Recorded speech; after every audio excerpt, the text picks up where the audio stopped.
പഞ്ചായത്ത് അംഗം കൂടിയായ ശ്രീ എൽദോസ് ബേബിയിലേക്ക്. ശ്രീ എൽദോസ് ബേബി, 24 മണിക്കൂറാകുന്നു ഈ കാട്ടാന ആക്രമണം നടന്നിട്ട്. നമ്മൾ ഇന്നലെ സംസാരിച്ചതാണ്. ഈ 24 മണിക്കൂറിനുള്ളിൽ വനം വകുപ്പ് എന്ത് ചെയ്തു? ട്രെഞ്ചിങ്ങിന്റെ നടപടികൾ തുടങ്ങിയിട്ടുണ്ട് എന്നുള്ള വിവരം വരുന്നുണ്ട്. അതിനപ്പുറത്തേക്ക് വനം വകുപ്പ് ഈ വിഷയത്തിനകത്ത് എടുത്തിരിക്കുന്ന നിലപാട്, നടപടികൾ, ഇടപെടലുകൾ, ജില്ലാ ഭരണകൂടം ഈ വിഷയത്തിൽ എടുത്തിരിക്കുന്ന ഇടപെടലുകൾ, നടപടികൾ, എന്തുകൊണ്ടാണ് ഇപ്പോഴും നാട്ടുകാർ കനത്ത പ്രതിഷേധം അവിടെ ഉന്നയിക്കുന്നത് ഈ മണിക്കൂറിലും? നിലവിലവിടെ ഈ ജനങ്ങള് പ്രക്ഷോഭത്തിൽ ഇറങ്ങാനുള്ള കാരണം ഇതിനു മുമ്പും, ഇത് ആദ്യമായിട്ടല്ല കുട്ടമ്പുഴ പഞ്ചായത്തില് ഇതുപോലെ കാട്ടാന ആക്രമണം ഉണ്ടാവുന്നു, വന്യമൃഗത്തിന്റെ ആക്രമണം ഉണ്ടാവുന്നു, ആള് മരിക്കുന്നതും. നിരവധി പ്രാവശ്യവും നിരവധി കാലങ്ങളായിട്ട് ഈ മരണപ്പെട്ടുകൊണ്ടിരിക്കുന്ന സാഹചര്യത്തിൽ നിരവധി വാഗ്ദാനങ്ങളാണ് ഭരണകൂടവും സർക്കാരും തരുന്നത്. ആ വാഗ്ദാനങ്ങളൊന്നും പാലിക്കാത്ത സാഹചര്യത്തിലാണ് അവിടെ നിന്ന് കളക്ടറോ, ജില്ലാ ഭരണകൂടത്തിന്റെ കളക്ടറോ, അല്ലെങ്കിൽ മന്ത്രിയോ, അല്ലെങ്കിൽ ഈ ഭരണകൂടത്തിന്റെ ഭാഗത്തു നിന്നും ആരെങ്കിലും അവിടെ വന്ന് കാര്യങ്ങൾ പറയുമ്പോൾ അത് കേൾക്കാനോ അത് നടക്കുമെന്നുള്ള വിശ്വാസമോ ജനങ്ങൾക്കില്ലാത്ത, ഞങ്ങൾ ഉൾപ്പെടെയുള്ള ജനങ്ങൾക്ക് അതില്ല. അതിന്റെ കാരണമായിട്ടാണ് അവിടെ ഈ പ്രക്ഷോഭങ്ങൾ ഉണ്ടാവാനുള്ള കാരണം.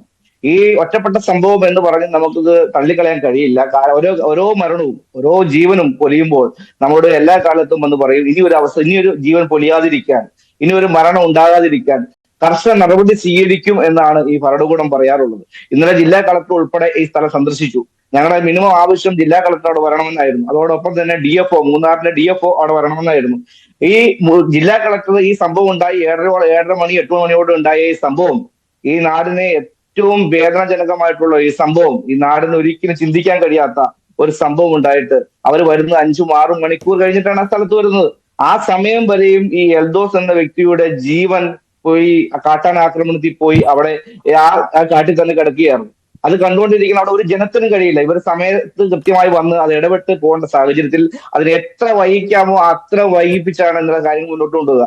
ജില്ലാ കളക്ടർ വന്നിട്ട് അവിടെ ജനങ്ങളോട് സംസാരിച്ചു. ജനങ്ങളൊന്നും കേൾക്കാൻ തയ്യാറായില്ല. കാരണം ഞങ്ങളെ കുറ്റം പറയാൻ കഴിയില്ല. കാരണം എന്നാ, ഞങ്ങളുടെ മാനസികമായിട്ടുള്ള ഞങ്ങൾ തകർന്നിരിക്കുന്ന സംഭവം, ഞങ്ങളുടെ കൂടപ്പിറപ്പ് നഷ്ടപ്പെട്ടൊരു സംഭവം, ഞങ്ങളുടെ ഈ ഗ്രാമത്തിൽ ഇനി നാളെ ഞാൻ അല്ലെങ്കിൽ ഞങ്ങൾ മറ്റൊരാൾ, ഞങ്ങളുടെ ബന്ധു അല്ലെങ്കിൽ ഞങ്ങളുടെ സുഹൃത്തുക്കൾ എന്ന നിലയിൽ മുന്നോട്ട് പോകുന്ന സാഹചര്യമാണ് കാട്ടാന ആക്രമണത്തിന്റെ ഭാഗമായി. ശ്രീ എൽദോസ്, ഞാനൊന്ന് ഇടപെട്ട് ചോദിക്കുന്നത്, ഒരു ആരോപണം വന്നിരുന്നു, ഇങ്ങനെ ഒരു വിഷയം നടക്കുന്നു. അപ്പോൾ ഈ ഫോറസ്റ്റ് ഓഫീസിൽ ഈ എൽദോസ് മരിക്കുന്നതിന് മുൻപ് ഒരാൾ പോയി അവിടെ ഒരു ആന നിൽപ്പുണ്ടെന്ന് വിളിച്ചു പറഞ്ഞു, എന്നിട്ടും ആരും നോക്കിയില്ല എന്ന് പറയുന്നു. അതൊന്ന്.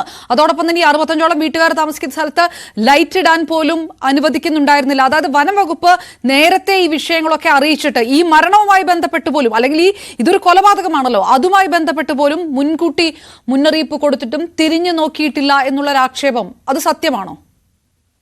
അവിടെ സ്ഥലത്തുണ്ടായിരുന്ന ആളുകൾ പറയുന്നതാണ് ഈ അതിന് മുമ്പ് ഒരു 10 മിനിറ്റ് മുമ്പ് അതിലൊരാൾ കടന്നുപോയി.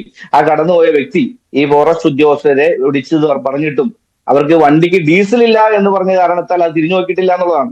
ഇവിടെ ഈ നാട്ടിൽ നിരന്തരം ഇപ്പൊ വടാട്ടുപാറ ഭൂത്താൻകെട്ട് റോഡ് കിലോമീറ്ററോളം വനങ്ങളുള്ളതാണ്. 15ഓളം ആദിവാസി കുടികളുള്ള മേഖലയാണ്. ഈ കുട്ടമ്പുഴ പഞ്ചായത്തിലെ എല്ലാ മേഖലകളിലും ഒരു ഏരിയ മാറ്റി വയ്ക്കാൻ എല്ലാ മേഖലകളിലും കാട്ടാന ആക്രമണം, വന്യമൃഗ ശല്യം ഉള്ളതാണ്. ഇവിടെ കൃത്യമായിട്ട് ഇടപെടാൻ ഇവർക്ക് കഴിയുന്നില്ല.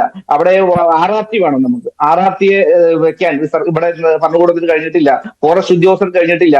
നേര്യമംഗലത്ത് നിന്നാണ് നമുക്കൊരു RRT വെച്ചിട്ടുള്ളത്. ആ നേര്യമംഗലത്ത് നിന്ന് ഒരു RRT ടീം, ഒരു പോലീസ് ഇവിടെ കാട്ടാന ഇറങ്ങിയിട്ടുണ്ട് എന്ന് ഒരു സാധാരണക്കാരൻ വിളിച്ചു പറഞ്ഞാൽ, അല്ലെങ്കിൽ ഇവിടുത്തെ ജനപ്രതിനിധി വിളിച്ചു പറഞ്ഞാൽ, ഈ RRT ടീം നേര്യമംഗലത്ത് നിന്ന് ഇവിടെ ഈ സ്ഥലത്ത് വരാൻ 30 കിലോമീറ്ററോളം വേണം. ആ സമയത്തേക്കും കാട്ടാന ആക്രമണം കഴിഞ്ഞിരിക്കും, നമ്മുടെ ജീവൻ പോയിരിക്കും.